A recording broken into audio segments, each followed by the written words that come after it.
പ്രിയമുള്ളവരെ, ഈ ലോകത്തിലെ ഏറ്റവും ബൃഹത്തായതും മഹത്തായതുമായ മതേതര ജനാധിപത്യ രാജ്യത്ത് ഒരു RSSകാരൻ, അതായത് BJPയുടെ ലേബലിൽ അധികാരത്തിൽ വന്ന് പ്രധാനമന്ത്രിയായി രാജ്യം ഭരിക്കാനെത്തിയപ്പോൾ ഈ ഇന്ത്യ മഹാരാജ്യത്തെ ഹൈന്ദവ വരേണ്യവർഗം, അതായത് ബ്രാഹ്മണ വർഗമെന്ന് തന്നെ പറയാം, ആ വർഗവും RSSകാരും ഇവിടെ ബജരംഗദൾ BJP സംഘടനകളെല്ലാം തന്നെ ഇപ്പം തന്നെ ഞങ്ങളിവിടെ ഹൈന്ദവവൽക്കരണം നടത്തിക്കളയുമെന്നുള്ള ബഹളവും വെപ്രാളവും കോലാഹലങ്ങളുമായിരുന്നു. ഇപ്പം തന്നെ മതേതരത്വം എടുത്ത് മാറ്റും, സോഷ്യലിസം മാറ്റും, ഭരണഘടനയെ അട്ടിമറിക്കും, ഹൈന്ദവവൽക്കരണം നടത്തുമെന്ന് വീമ്പിളക്കി 10 വർഷം കഴിഞ്ഞിട്ടും അവർക്കൊരു ചുക്കും ചെയ്യാൻ സാധിച്ചില്ല.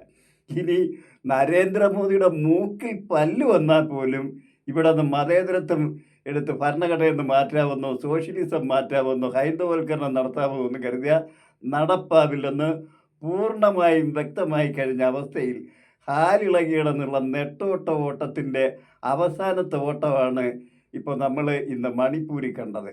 7300 കോടി രൂപയുടെ വികസന പ്രവർത്തനമാണ് അവിടെ പോയി പ്രഖ്യാപിച്ചിരിക്കുന്നത്. പക്ഷേ അവിടുത്തെ ജനങ്ങൾ വീടും കൂടും നാടും നഷ്ടപ്പെട്ട് അന്യ സ്ഥലങ്ങളിൽ റിലീഫ് ക്യാമ്പുകളിൽ കഴിഞ്ഞുകൂടുന്ന നിരാശ്രിതരായ, നിരാലംബരായ, ഒരു നേരത്തെ വകയ്ക്ക് പോലും വഴിയില്ലാത്ത 10,000-കണക്കിന് ജനങ്ങൾ റിലീഫ് ക്യാമ്പുകളിൽ കഴിയുമ്പോൾ അവർക്ക് സമാധാനത്തിൻ്റെ സന്ദേശവുമായി ചെന്ന് അവിടെ സമാധാനം ഉണ്ടാക്കുകയല്ല ചെയ്യുന്നത്, മറിച്ച് അവിടെ വികസന പ്രവർത്തനത്തിൻ്റെ ചീട്ടിറക്കി അവിടെ കളിച്ച് ജയിക്കാനാണ് പോയിരിക്കുന്നത്. എന്തായിത്തീരുമെന്ന് നമുക്ക് കണ്ടറിയാം. അതായത് ഈ സകലവിധ കാപട്യവും മനസ്സിൽ ഒളിപ്പിച്ചു വെച്ച് പരിശുദ്ധനായി പെരുമാറാൻ വളരെ മിടുക്കനാണ് നരേന്ദ്രമോദിജി. ഇവിടെ മതേതരത്വം മാറ്റി ഹിന്ദു രാഷ്ട്രം പ്രഖ്യാപിക്കാൻ സാധ്യമല്ലെന്ന്, ഇനി ഒരു കാലത്തും അധികാരത്തിൽ BJPക്ക് വരാൻ കഴിയില്ലെന്നും വളരെ വ്യക്തമായി തെളിയിക്കപ്പെട്ട സംഭവമാണ് വോട്ട് ചോരി.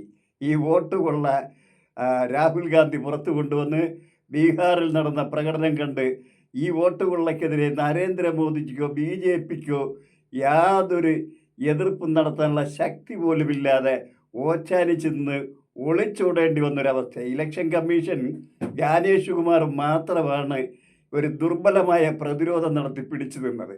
സത്യത്തിൽ മോദിജിയും BJPയും ബജരംഗദൾ RSS സംഘടനകൾ കംപ്ലീറ്റ് ആകെ ഞെട്ടിത്തെറിച്ചു പോയി, ഒന്നും ചെയ്യാനൊക്കാത്ത വിധം. ഇപ്പോഴവർ ഈ പ്രഹസനമല്ലാതെ മറ്റൊന്നുമില്ല.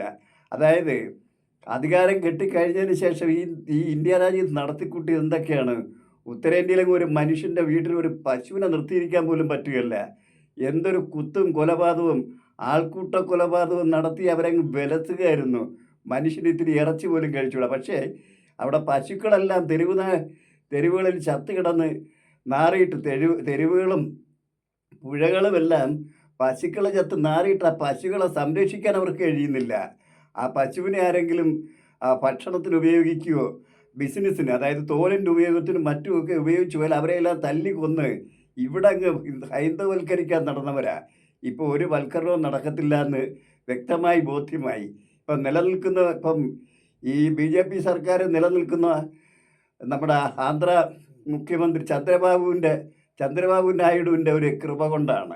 അവിടെ കൊണ്ട് 50,000 കോടിയുടെ വികസന പ്രവർത്തനം പ്രഖ്യാപിച്ച് നടപ്പാക്കിക്കൊണ്ടിരിക്കുക. ഇല്ലെങ്കിൽ ഏത് സമയം അയാൾ പാലം വലിക്കും, അല്ലെങ്കിലും പാലം വലിക്കും, ഭരണവും തകർന്ന് വീണ് ഇനി ഒരു കാലത്തും അധികാരത്തിൽ വരാനും പറ്റില്ല, ഇവിടെ മതേതരത്വം എടുത്ത് കളയാനും പറ്റില്ല, ഹൈന്ദവവൽക്കരണം ഒരു കാലത്ത് ഇവരുടെയൊക്കെ മൂക്കിൽ പല്ല് വരുന്ന കാലത്തും നടക്കുകയല്ല എന്നുകൂടി മനസ്സിലാക്കണം. അത് മാത്രമല്ല, ഇയാൾ ഭയങ്കരമായ അപരിഷ്കൃതനുമാണ്, വെറും ഒരു പ്രാകൃതനുമാണ്. നമ്മൾ കണ്ടില്ലേ, ഈ കോവിഡ് കാലത്ത് പാട്ട പൊട്ടിയും ടോർച്ച് തെളിച്ചും കോവിഡിനെ ഓടിക്കാൻ ശ്രമിച്ച ആളാണ്.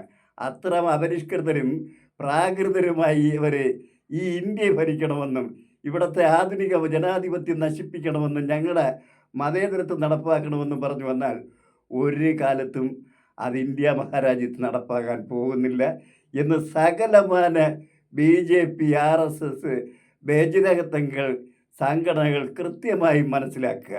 ഈ ഞങ്ങളോടൊപ്പം മതേതരത്വത്തോടൊപ്പം ജനാധിപത്യത്തോടൊപ്പം യോജിച്ചു പോവുകയല്ലാതെ നിങ്ങൾക്ക് ഇവിടെ യാതൊരു കാരണവശാലും നടപ്പാക്കാൻ ഹൈന്ദവവൽക്കരണം നടപ്പാക്കാൻ കഴിയില്ലെന്ന് തെളിഞ്ഞു കഴിഞ്ഞിട്ട് എന്തിനാണ് നിങ്ങൾ ഇനി ഞങ്ങളിത് നടപ്പാക്കുമെന്ന് പറയുന്നു? ഒരു സംശയം വേണ്ട.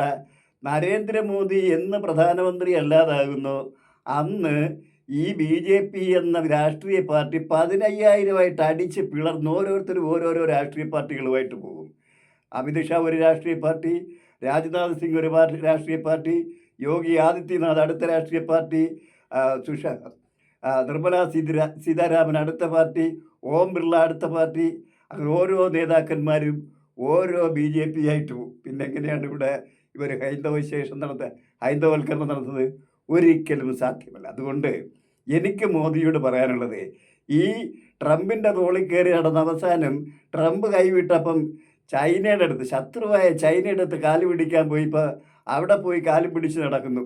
അതുപോലെ ഈ നാണക്കേട് വരുത്തി വയ്ക്കാതെ അന്തസ്സോടും അഭിമാനത്തോടും കൂടി ഞാനൊരു മതേതരവാദിയാണെന്നും ഹൈന്ദവൈസേഷൻ ഇവിടെ ഞങ്ങൾ ഉപേക്ഷിച്ചുവെന്നും ഉറക്കെ പ്രഖ്യാപിച്ചുകൊണ്ട് നിന്ന സകലമാന മനുഷ്യരും താങ്കളോടൊപ്പം ഇവിടെ നിൽക്കുകയും ഇവിടെ മതേതരത്വം ഇവിടെ പിച്ച് ചീന്താതെ സംരക്ഷിക്കുന്ന ഒരു മതേതരത്വത്തിൻ്റെ കാവൽപ്പടനായി ഇവിടെ നിന്നാൽ മോദിജിക്ക് അന്തസ്സായി നെഹ്റുവിനെ പോലെയും പട്ടേലിനെ പോലെയും ഒക്കെ അഭിമാനകരമായൊരു സ്വീകരണം ലഭിച്ചു. ഇവിടെ സ്വീകാര്യനായി ഇദ്ദേഹത്തിന് വാണരുള്ള. അല്ലെങ്കിൽ ചരിത്രത്തിൻ്റെ ചവറ്റുകുട്ടയിലേക്ക് മോദിജി വലിച്ചെറിയപ്പെടും. കാരണം ചരിത്രകാരന്മാർ എഴുതും, വരുന്ന കാലത്ത് ഇവിടെ ഇന്ത്യ എന്ന് പറയുന്ന മഹാരാജ്യത്ത് ഇവിടെ ഹൈന്ദവവൽക്കരണം നടത്താനായിട്ട് ഇറങ്ങിത്തിരിച്ച മോദിജി ചരിത്രത്തിൻ്റെ കാലയവരികൾക്കുള്ളിൽ മറഞ്ഞുപോയി. ഇവിടെ ഇപ്പോഴും മതേതരത്വം നിലനിൽക്കുന്നു, സോഷ്യലിസം നിലനിൽക്കുന്നു, ജനാധിപത്യം നിലനിൽക്കുന്നു.